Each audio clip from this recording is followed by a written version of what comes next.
왕벌 약속이라는 제목으로 하나님 말씀 전하겠습니다. 사진 몇 장 보여드릴게요. 인터넷에 올라온 사진인데요. 아마도 이 사진을 올린 주인공은 요리를 이제 맨 처음에 배우는 그런 학생 같아요. 그런데 이제 사진을 저런 걸 보고, 요리책에 있는 저런 요리를 보고 이제 저거를 열심히 만들어 봤는데, 근데 실제 결과는 이렇게 됐다는 거예요. 두 번째도 사진을 보시면 저 예쁜 저런 빵, 이게 병아리 닮은 빵인데 이 빵을 만들고 싶었는데 실제로 따라해 보니 이렇게 됐다는 거예요. 세 번째도 마찬가지죠. 그 다음 사진 보여주실래요?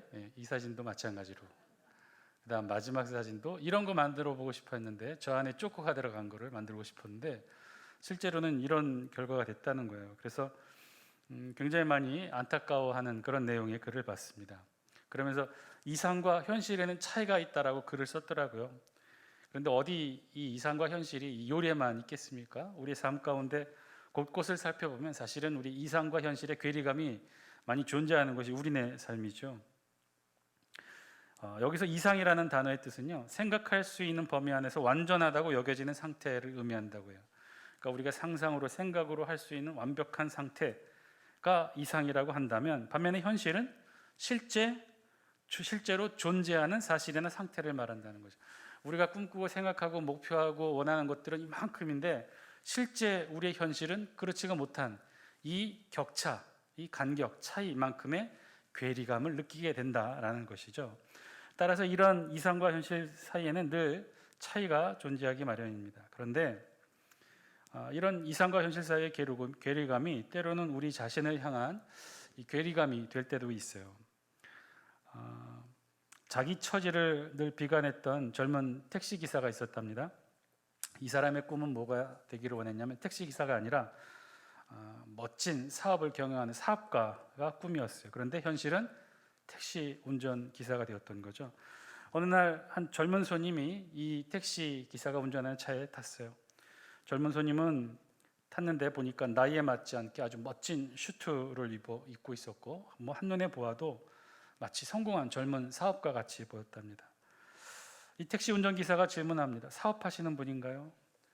손님이 대답해요. 예, 저는 벤처기업을 운영하고 있습니다. 손님이 웃으면서 대답하자 젊은 이 기사는 부러운 듯 자신의 현실을 토로합니다.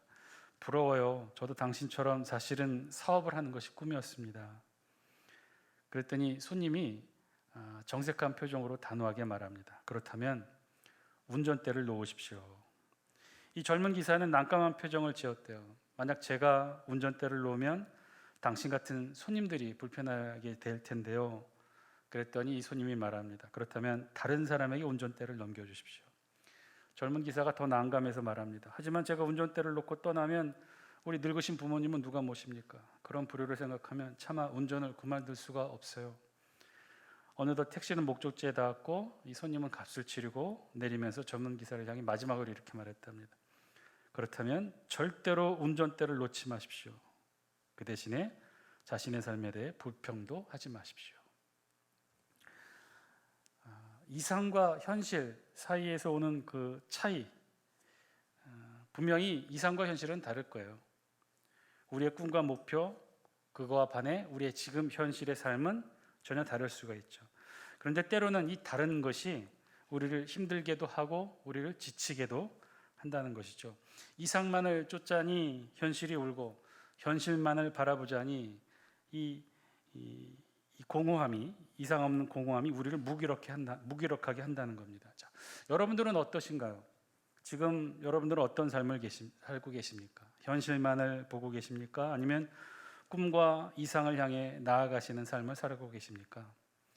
이렇게 질문을 하면 그중에 이런 생각하시는 분들 계시겠죠. 아이고 목사님, 우리가 나이가 몇인데 꿈이나 꾸고 이상을 쫓고 있겠습니까? 다 옛날 얘기죠. 다 젊은 사람들 얘기입니다. 지금에 와서 무슨 이상 타령 하겠습니까? 현실 살기도 빡빡해요. 여유 없어요.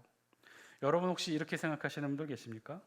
그런데요, 그렇지가 않아요. 실제로 이상과 현실에서 현실만을 보고 살아가는 것도 사실은 실제로 어렵고 그것도 사실은 쉽지 않은 일이에요. 왜냐? 우리 인간이 그렇게 만들어지지 않았기 때문에 그래요.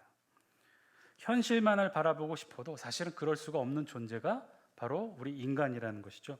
우리가 기계가 아닌 이상 현실만을 바라볼 수가 없다는 거예요. 사실 우리 모두는요, 그런 의미에서 다 꿈을 꾸고 꿈을 쫓고 목표와 이상을 향해 달려가는 존재, 이 존재가 바로 우리라는 거죠. 이것이 우리가 다른 동물과 다른 아주 결정적인 이유이기도 하는데요. 반대로 동물들은 절대로 그럴 수가 없대요. 동물들은 꿈과 이상이 없다는 거죠. 하긴 반려동물 강아지 개들이 꿈과 목표와 이상이 있었다면 수천 년 수백 년 동안 이런 삶을 살지는 않았겠죠. 이 동물들은요 절대 그런 게 없대요. 오직 먹이를 위한 생존의 현실의 삶만을 사는 것이 이 동물들이라는 거예요. 단적인 예로 동물들 중에요, 미래를 위해 저축하는 동물은 없어요. 미래를 위해 걱정하는 동물도 없고요. 동물은 그럴 수가 없어요. 왜냐하면 동물에게는요 시간 개념이 없기 때문에 그렇다는 거예요. 동물은요 과거라는 시간도 없고요, 미래라는 시간도 없어요. 오로지 현재만을 삽니다. 아니 목사님, 그게 무슨 말인가요? 동물들 중에도 이 먹이를 저장하는 동물이 있지 않습니까? 개들이 가끔 가다 보면 뼈다귀 땅에 파묻기도 하죠. 또 다람쥐들이 어떻게 합니까? 도토리나 이 밤을 어디다 묻죠? 땅 속에다 이렇게 묻거나 나무 이 구멍 이런 틈에다 이렇게 숨기고 저장하는 습성이 있죠. 그런 거 보면 이런 동물들도 먹이를 저장하는 것 아닙니까? 그런 행동을 보면 동물들도 미래를 위해 준비하고 있는 것 아닌가요? 아닙니다. 정확하게 말하면 나중에 먹으려고 땅에 감추거나 묻는 경우는 있을 거예요. 그런데 그것이 나중을 위한 준비, 즉 먹이가 없을 때라든지 더 어려운 때라든지 이런 것들을 미리 미래를 걱정하고 준비하는 그런 개념하고는 또 전혀 다른 것이라는 거죠. 실제로요, 다람쥐들이 도토리나 밤을 먹지 않고 주위에 숨겨놓고 저장하는 습성이 있는데, 이것은요 미래를 위해 준비하고 또 걱정하는 것과는 전혀 다른 것이, 실제로 이 다람쥐들은요 자신이 저장한 도토리나 밤을 실제로 찾아먹는 경우가 10%도 되지 않아요. 기억을 못하는 것도 있겠지만 이 다람쥐 습성 자체가 그렇다는 거예요. 일정 정도 먹고는 조금 배가 차면 무조건 옆에나 다른 곳에 묻어두는데 그걸 본인이 기억을 못해요. 어쨌든 이 다람쥐들의 이 먹이 저장 습성 때문에 사실은 도토리나 밤이 꽃씨를 날리지 않아도 숲에 번창할 수 있었던 주요한 이유이기도 해요. 다람쥐가 만약에 자신이 숨겨놓은 거를 100% 다 찾아 먹었다면 아마 오늘날 우리의 숲이 이렇게 울창한 자연 상태가 되지는 않았을 거라고 합니다. 오직 동물은 못하고 인간만이 현실만이 아닌 꿈과 이상을 바라보고 살 수 있는 존재, 미래를 바라보고 걱정하고 근심하고 대비하는 존재가 바로 인간이라는 거죠. 미래를 위해 걱정하며 준비하는 삶을 살 수 있는 이 땅의 유일한 존재가 바로 인간이라는 거예요. 그래서요, 결론적으로 말씀드리면 우리 인간은요, 저와 여러분은요, 원튼 원하지든 않든 다 이상을 바라보는 존재라는 거예요. 꿈과 목표를 바라보는 존재라는 거예요. 그래서 걱정도 하고, 그래서 근심도 생기고, 그러니 우리 나와서 기도하고 준비하고 노력하고 내일을 위해 노력하는 삶을 살 수밖에 없는 존재가 저와 여러분이라는 거예요. 그런데요, 이는 우리 신앙의 영역에서도 마찬가지로 적용이 돼요. 우리 신앙의 영역에서도 이상과 현실이 있고 이 차이의 괴리를 우리 느끼게 되고, 어떤 것이 그럴까요? 말씀이에요. 말씀과 현실에도 차이가 존재한다는 거예요. 이것이 바로 우리 신앙의 영역에 있어서 우리의 관심거리예요. 우리의 문제이기도 해요. 특히 오늘 우리 본문에 기록된 말씀, 그 중에서도 이 언약의 말씀이 그러합니다. 오늘 우리 본문에도요, 이 언약의 말씀이 기록되어 있어요. 우리 지금까지 출애굽기 19장 이후부터 어떤 말씀을 쭉 살펴봤죠? 하나님께서 이스라엘 백성들을 출애굽하시고 그리고 바로 가나안 땅으로 데려가신 것이 아니라 시나이 반도 남단 끝에 있는 이 시내산으로 이스라엘 백성들이 부르셔요. 그리고 이스라엘 백성들을 모세를 통해 하나님께서 언약의 말씀을 주셨죠. 수많은 율법의 조항의 말씀들을 다 주셨어요. 어떻게 하면 하나님을 섬기는 선민의 백성으로 살게 되는지, 또 어떻게 하면 선민의 백성들 사이에 싸우지 않고 하나님의 백성으로서 잘 살 수 있는지에 대해 갖가지 아주 굉장히 많은 조항의 말씀들을 다 해주셨어요. 그리고 오늘 이 약속의 말씀을 끝으로 실제 율법의 모든 말씀, 핵심 말씀은 끝을 맺게 됩니다. 실제로 이후 24장 후반부터는요, 시내산 율법의 부록 같은 말씀이 기록되어 있어요. 여기에는 율법 말씀의 부록처럼 성막을 어떻게 만들 것이며 성막에서 일하는 제사장들의 의식과 복식에 대해서 기록한 것으로 전체 시내산 율법의 말씀이 끝을 맺게 됩니다. 그래서 따라서 오늘 본문, 우리가 함께 읽었던 본문의 말씀이 지금까지 하나님께서 이스라엘 백성들에게 언약의 말씀으로 쭉 주셨던 말씀의 결론부에 해당하는 말씀이에요. 그 말씀은 오늘 본문 20절 말씀으로 시작해요. 우리 다 함께 20절 말씀 영상을 통해 같이 한번 읽겠습니다. 시작. 내가 사자를 내 앞서 보내어 길에서 너를 보호하여 너를 내가 예비한 곳에 이르게 하리니. 아멘. 자, 지금까지 율법의 말씀, 수많은 율법 조항과 갖가지 말씀들을 쭉 하셨어요. 어떻게 하면 하나님 백성, 선민이 되어서 어떻게 하면 하나님을 섬길 수 있는지, 어떻게 하면 거룩한 하나님 앞에 거룩한 백성으로 살 수 있는지, 하나님의 백성들, 선민들 사이에서는 어떤 관계를 맺으며 살아야 되는지 조목조목 율법의 말씀들로 다 말씀해 주셨어요. 그리고 오늘 본문 결론을 통해 하나님이 말씀하셔요. 그 말씀은, 그 중심 주제는 사실은 이 20절 말씀인데 앞으로 모든 말씀의 중심 주제가 되는 말씀도 이 20절에 있는 말씀과 내용이 비슷해요. 20절 말씀 보시면 내가 사자를 내 앞서 보내어 길에서 너를 보호하여 너를 예비한 곳에 이르게 하리니. 오늘 말씀은요, 한마디로 하나님께서 어떻게 하신다는 거예요? 무엇을 보내주시겠다는 거예요? 사자를 보내주시겠다는 거예요. 어디로 보내주신다는 거예요? 내 앞서, 우리들이 가는 길에 앞서 하나님께서 사자를 보내주신다는 거예요. 그래서 어떻게 하느냐? 이 사자가 어떤 일을 하느냐? 우리 앞서 하나님께서 보내신 이 사자가 우리 앞에서 어떤 일을 하느냐? 보호하고 인도하는 일을 하게 된다는 거예요. 하나님께서 이스라엘 백성들보다 앞서서 사자를 보내시겠다는 것이고, 그리고 그 사자들을 통해 어떻게 하느냐? 하나님께서 이스라엘 백성들을 인도하시고 보호하시고 인도하시겠다는 거예요. 그러면 구체적으로 이 하나님의 사자가 우리를 어떻게 보호하고 인도하느냐? 23절 말씀, 우리 영상을 통해 같이 한번 읽습니다. 시작. 내 사자가 내 앞서 가서 너를 아모리 사람과 헷 사람과 브리스 사람과 가나안 사람과 히윗 사람과 여부스 사람에게로 인도하고 나는 그들을 끊으리니. 아멘. 내 사자가 앞서 가서, 하나님의 사자가 우리보다 앞서 간다는 것이죠. 오늘 본문, 우리 본문 33절까지 말씀 중에서 가장 많이 등장하는 표현이 바로 이 말씀이에요. 하나님이 우리보다 앞서 사자를 보내신다는 거예요. 하나님이 우리보다 앞서 위엄을 보내시고 하나님이 우리보다 앞서 왕벌을 보내시겠다는 거예요. 다 동일한 형태의 말씀이지만 같은 주제와 같은 내용이에요. 하나님이 우리보다 앞서서 사자를 보내신다는 거예요. 그리고는 어떻게 하느냐? 우리를 보호하고 인도하시는데, 구체적으로는 아모리, 헷, 브리스, 가나안, 히위, 여부스, 이 가나안 6개 부족을 하나님께서 그 부족들을 끊겠다. 이 끊으린이라고 쓰인 이 단어, 원어 카드라는 단어의 뜻은요, 끊다, 멸하다라는 뜻이에요. 즉 하나님께서 사자를 우리보다 앞서 보내셔서 이 가나안에 미리 거주하고 있었던, 앞서 거주하고 있었던 6개 이 부족들을 멸하시겠다는 말씀인 거죠. 여러분, 이 6개의 부족이 누구인가요? 이들은요, 원래 대대로 가나안에 살고 있었던 토속 민족 족속이었어요. 이미 이스라엘 백성들보다 먼저 가나안 땅에 정착하여 그곳에 살고 있었던 백성들이죠. 하나님께서 이스라엘 백성들에게 인도해 주시기로 한 젖과 꿀이 흐르는 땅, 가나안 땅, 약속의 땅에 원래부터 살고 있었던 민족이라는 거예요. 하나님께서는 이들 가나안 6부족을, 하나님의 사자를 우리보다 앞서 보내서 끊어버리겠다는 거예요. 멸하시겠다는 약속의 말씀을 하고 계신 거죠. 여러분, 우리가 잘 아는 대로 하나님이 이스라엘 백성들에게 주시고자 하는 약속의 땅, 가나안 땅, 젖과 꿀이 흐르는 땅은요, 비어있는 땅이 아니었어요. 이미 가나안 6부족으로 알려진 이들이 이미 점유하고 살고 있었던 땅이에요.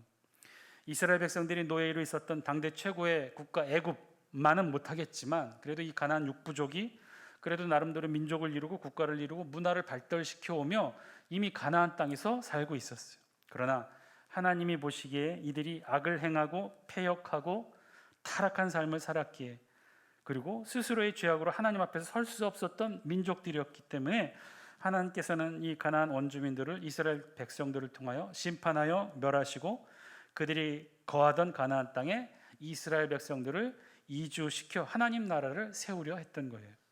자, 그래서 하나님은요, 그 땅 가나안 땅에 들어가게 되면 주의해야 될 것들도 말씀으로 당부하시죠. 그 말씀이 24절, 25절에 기록되어 있어요. 우리 24절, 25절 말씀 같이 한번 읽습니다. 시작. 너는 그들의 신을 경배하지 말며 섬기지 말며 그들의 행위를 본받지 말고 그것들을 다 깨뜨리며 그들의 주상을 부수고 내 하나님 여호와를 섬기라. 그리하면 여호와가 너희의 양식과 물에 복을 내리고 너희 중에서 병을 제하리니. 아멘. 하나님의 당부의 말씀, 그것은요 어떻게 보면 길게 24절과 25절로 설명되어 있지만 딱 한 문장으로 요약하면 너는 그들의 신을 경배하지 말고 섬기지 말며 그들의 행위를 본받지 말고 그것들을 어떻게 해요? 다 깨뜨리며 그들의 주상을 부수고 어떻게 하라고요? 내 하나님 여호와를 섬기라는 거예요. 자, 이제 이스라엘 백성들이 가나안 땅에 들어가게 될 터인데 들어가면 어떻게 하느냐? 그것들을, 즉 거기 안에 그들이 이루어 놨던 모든 종교, 문화, 관습 모든 것들 다 깨뜨리고 부수고 그리고 어떻게 하라는 거예요?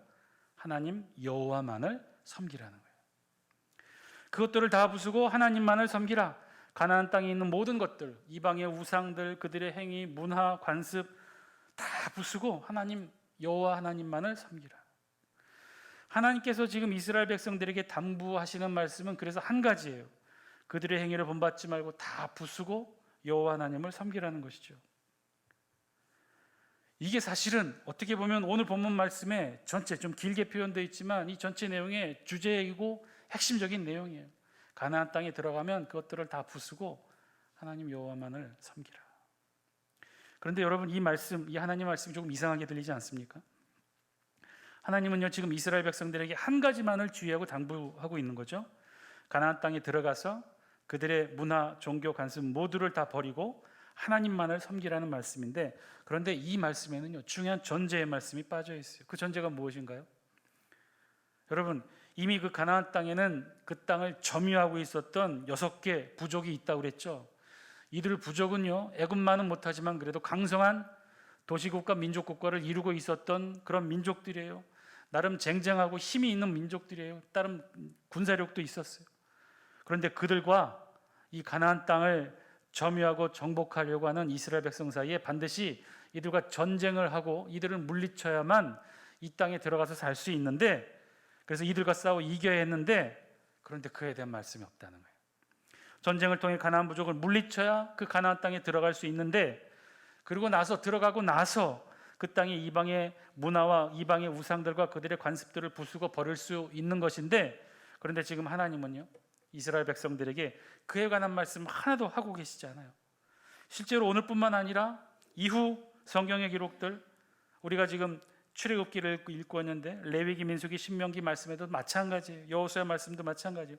아니 사실 우리 성경 전체에 있는 말씀도 사실은 이와 같은 맥락의 말씀이에요. 전혀 그 부분에 대한 말씀은 없어요. 예를 들면 지금 애굽의 노예로 있던 백성들을 하나님께서 출애굽시키셨죠. 이들 이스라엘에게는요 지금 나라도 없고 땅도 없어요. 지금 딱 3개월 됐어요. 광야를 헤매고 있어요. 노예에서 해방된 지 3개월밖에 안 된 그런 이스라엘 백성들이에요.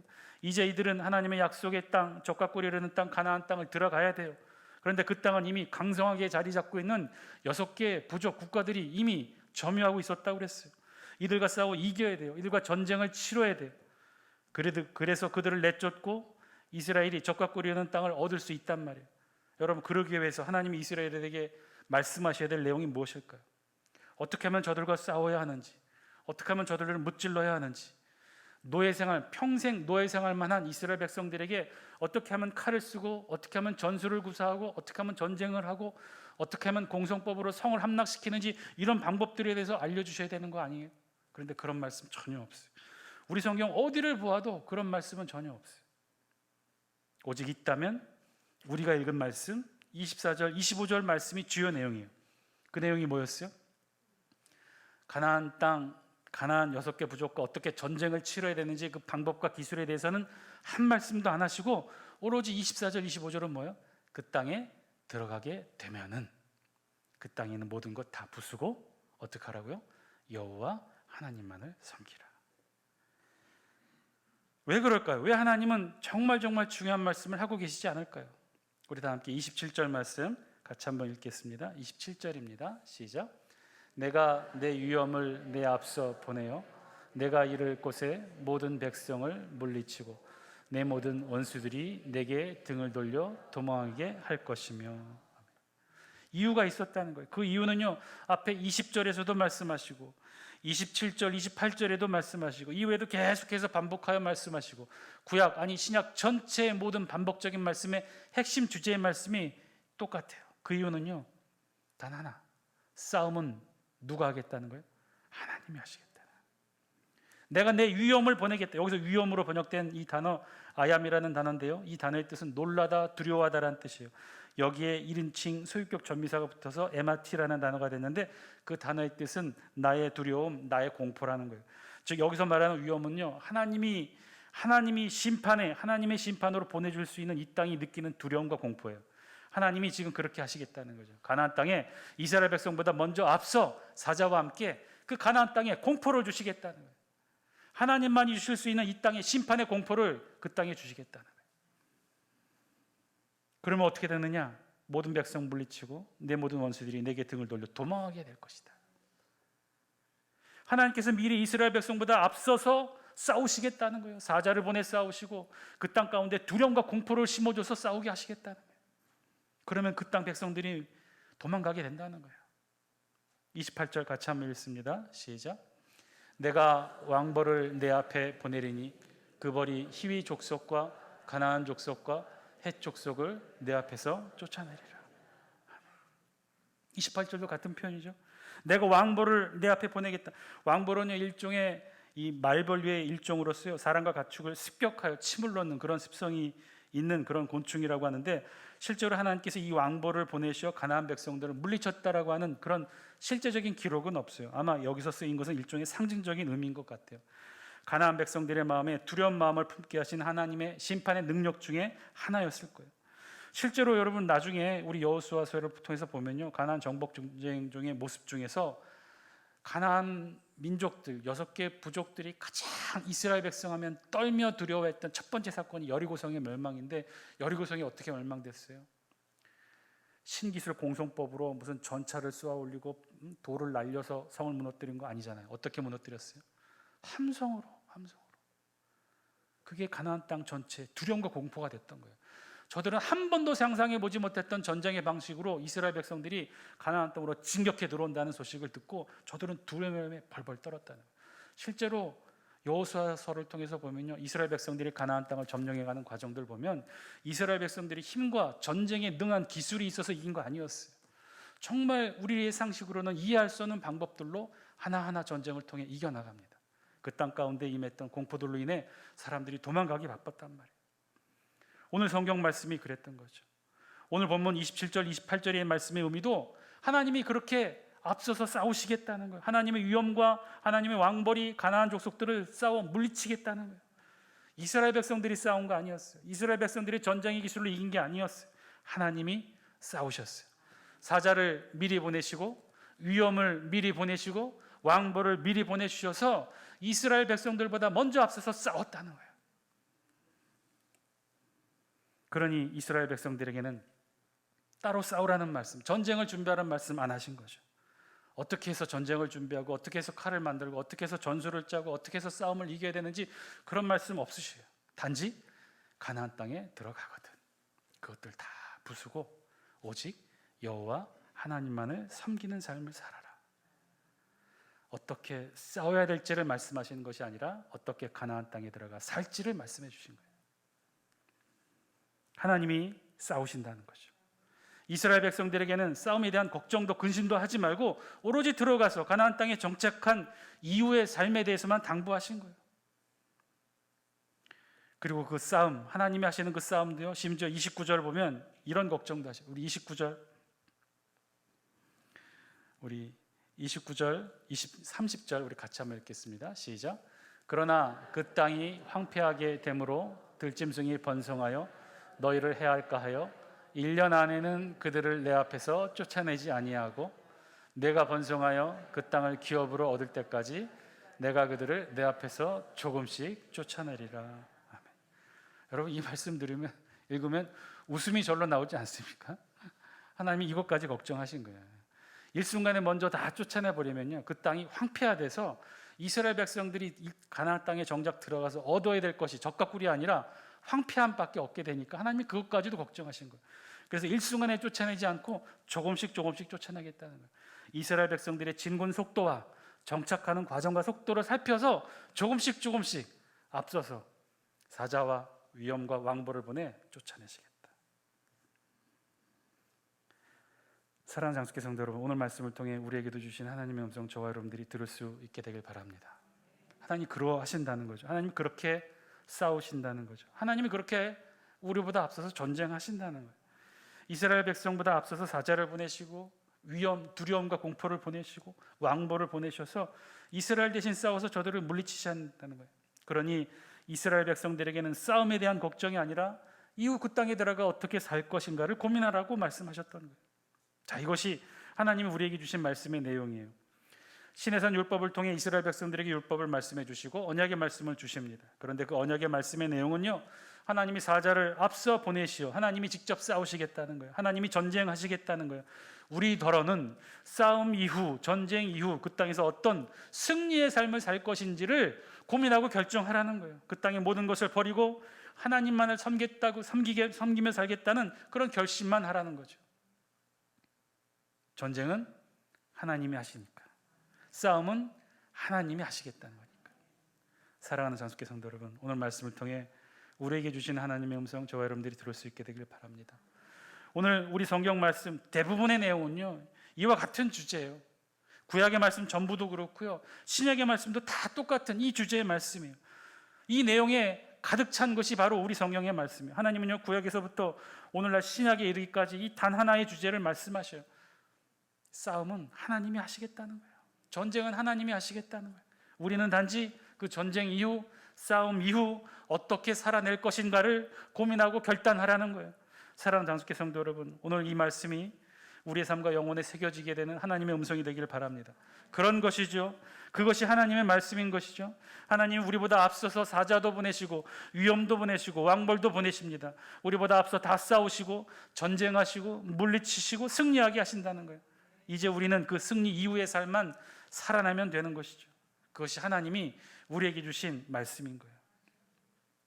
그런데요, 여러분, 정말 현실도 그러할까요? 우리 앞서 사자와 위엄과 왕벌을 보내어 다 물리치신다고 했는데, 그런데 우리 현실은 어떤가요? 실제로는 그렇지가 않죠. 실제로는 아직도 적들이 건재하죠. 아직도 우리가 쌓아야 될 대상들이 존재해요. 그래서 실제로 우리가 전쟁을 하고 있어요. 이스라엘 백성도 사실 그랬어요. 오늘 성경 말씀에 보면요, 하나님이 왕벌도 보내고 사자도 보내고 하나님이 미리 가나안 육보족을 다 쫓아내 주신다고 약속은 하셨는데, 하나님의 말씀이 그렇게 기록은 되어 있는데, 그런데 실제로 이스라엘 백성들이 여호수아에서 보면요, 어때요? 하나님이 앞서서 다 쫓아내 주신다고 했는데 실제로 보면 다 있었어요. 그래서 이스라엘 백성들이 하나하나 다 싸워야 했어요. 실제로 전쟁을 치러야 했어요. 이것이 어떻게 된 일일까요? 출애굽기 이후 본문의 이후의 모든 말씀이 증거하고 있는 것처럼 하나님의 말씀대로라면요, 하나님이 사자와 위엄과 왕벌을 보내 이미 가나안 육부족이 쫓아 없어져야 해요. 그런데 그렇지가 않아요. 현실은 그렇지가 않아요. 이스라엘 백성들은요, 가나안 족속이 거주한 상태에 들어갔고, 따라서 매 순간순간 전쟁을 해야 됐어요. 전쟁 준비 하나 하지 못했는데 전쟁을 치러야 했다는 거예요. 이것이 이스라엘의 현실이었어요. 하나님은 왜 이런 말씀을 하신 것일까요? 본문뿐만 아니라 하나님께서 말씀을 통해 우리에게 주신 모든 약속의 말씀들도 사실 다 그러하시죠. 약속은 주셨는데, 말씀으로 약속은 주셨는데, 그런데 현실은 아직도 아닌 거죠. 아직도 병상에 있죠. 아직도 완치되지 않아요. 아직도 이루어지지 않은 약속들이 얼마나 많은지 몰라요. 하나님께서 우리에게 주셨던 그 수많은 약속의 말씀들이 사실은 다 이런 형태인 거죠. 말씀과 현실 사이에 괴리가 있어요. 말씀은 이루어 주셨다고 하셨는데, 낳는다고 하셨는데, 이루어 주신다고 약속해 주셨는데 현실은 그렇지가 않은 게 많아요. 어떻게 된 것일까요? 하나님의 말씀은 전혀 현실에서는 이루어지지 못하는 말씀인가요? 아니요, 그렇지 않아요. 그것은요, 우리가 하나님의 말씀의 속성을 잘 몰라서 그런 거예요. 하나님의 말씀은 현실이 아닙니다. 말씀은 현실일 수 없어요. 왜냐? 말씀이 현실이라면요, 그것은 더 이상 말씀이 아닌 것이죠. 그냥 팩트인 거예요. 그냥 사실의 나열인 거죠. 가나안 땅이 어디에 있고, 면적은 얼마이고, 어떤 작물이 자라고, 그 땅에 거주하는 인구가 얼마고, 군사력이 얼마고, 뭐 이런 정보의 나열이죠. 이런 정보의 나열은요, 사실이고 현실이에요. 그러나 이런 정보의 나열이, 사실의 나열이 현실일 수는 있어도 이것들이 하나님의 말씀은 될 수 없는 거죠. 왜냐? 하나님의 말씀은요, 사실의 나열, 정보의 나열, 그래서 현실이 되는 것이 사실이 아니라 하나님의 말씀은 그 말씀을 이루시고 현실로 만드시는 하나님의 뜻과 의지가 거기에 담겨 있기 때문에 그렇죠. 그래서 말씀은요, 하나님의 말씀은요, 하나님이 말씀하셨다면요, 그것은 현실, 정보, 사실의 나열이 아니라 전혀 사실일 수 없고 현실일 수 없어도 하나님이 그렇게 만들어 가시겠다고 하는 창조자 하나님의 뜻과 의지가 담겨 있는 말씀이 우리의 말씀인 거죠. 그래서 말씀은 그런 거예요. 사랑하는 장숙계 성도 여러분, 말씀이 그렇다면 여러분, 그러면 된 것입니다. 그러면 하나님이 그렇게 만들어 가실 거예요. 하나님이 하나하나 현실로 만들어 가실 거예요. 하나님의 말씀은 있고 현실은 아니라 하더라도 우리가 이 말씀을 믿을 때 이 말씀 속에 담겨 있는 하나님의 뜻과 의지가 현실을 하나하나 바꿔 만들어 갈 거예요. 너무 빨라 우리가 감당하지 못할까 봐 속도 조절하시면서 하나님이 그렇게 하나하나 만들어 가실 거예요. 말씀에 담겨 있는 뜻과 의지는 그런 거예요. 하나님이 현실을, 지금 우리의 이 현실을 그렇게 만들어 가시겠다는 거죠. 그렇게 이끌어 가시겠다는 거죠. 하나하나 고쳐가고, 하나하나 완치되어 가고, 하나하나 이루어져 가고, 하나하나 약속이 성취되어가는 과정으로 하나님의 말씀에 현실이 조금씩 조금씩 닮아가도록 하나님이 그렇게 이끌어 가시겠다는 거예요. 그러면 된 것이죠. 그러면 이루어질 거예요. 말씀대로, 하나님의 약속대로, 하나님의 뜻과 의지가 이 세상을 하나님의 말씀으로 바꿔갈 것입니다. 우리 병이 치유될 것이고, 우리의 문제가 해결될 것이고, 우리 자녀들이 주께로 돌아오게 될 거예요. 우리 가족들이 구원을 이룰 것이고, 우리의 꿈과 목표가 하나님 뜻 안에서 다 이루어지게 될 줄로 믿습니다. 이미 우리가 그 말씀이 현실이 되는 사건들을 어쩌면 우리 다 경험해 오지 않았습니까? 이 자리에 앉아있는 우리 모두 어쩌면 그 경험된 사실의 산 증인들 아닙니까? 이번에도 그렇게 될 거예요. 하나님의 말씀이, 하나님의 약속이 우리의 현실이 되고 우리의 삶을 이끌어가게 될 줄 믿습니다. 우리 다 함께 이 시간 함께 통성으로 기도하기를 원합니다. 우리 하나님이 그렇게 우리를 만들어 가실 거예요. 하나님이 우리를 그렇게 이루어 가실 줄 믿습니다. 현실이 될 것이고, 병이 완치될 것이고, 문제가 해결될 것이고, 우리의 자녀들이 주 안으로 돌아오게 될 것이고, 우리 가족들이 구원을 이루게 될 것이고, 우리의 가족들의 꿈과 이상과 목표들이 하나님 말씀 안에서 다 이루어지게 되는 놀라운 역사가 우리 현실 가운데 이루어지게 되는 날이 속히 오게 될 거예요. 우리 연로하신 부모님들이 구원과 회복을 이룰 것이고, 병상에 누워있는 우리 환우들이 속히 완치되고 회복되어지는 놀라운 역사가 이루어지게 될 거예요. 하나님 말씀을 통해 분명히 우리에게 약속해 주셨고, 그 말씀과 약속에는 하나님의 뜻과 의지가 분명히 담겨 있는 줄 믿습니다. 그것을 믿고 의지하고 그 말씀대로 나아갈 때 우리 삶이 바뀌게 될 줄 믿습니다. 우리 다 함께 이 기도 제목 놓고 하나님 속히 하나님의 말씀대로, 약속대로 우리의 삶이 변화되고 바뀌어가는 것들을 우리의 눈으로 보게 하여 주옵소서. 우리의 믿음대로 실천되고 이루어지는 놀라운 사건들을 우리 눈으로 보게 하여 주옵소서. 우리 삶 가운데 많은 약속들이, 많은 말씀의 약속들이 이루어지는 놀라운 역사가 우리 삶 가운데 이루어지게 하여 주옵소서. 그날까지 믿음 잃지 않고 하나님 앞에 나아가는 우리의 신앙 되게 하여 주옵소서. 우리 다 함께 통성으로 이 기도 제목 놓고 통성으로 기도합니다. 기도하시겠습니다.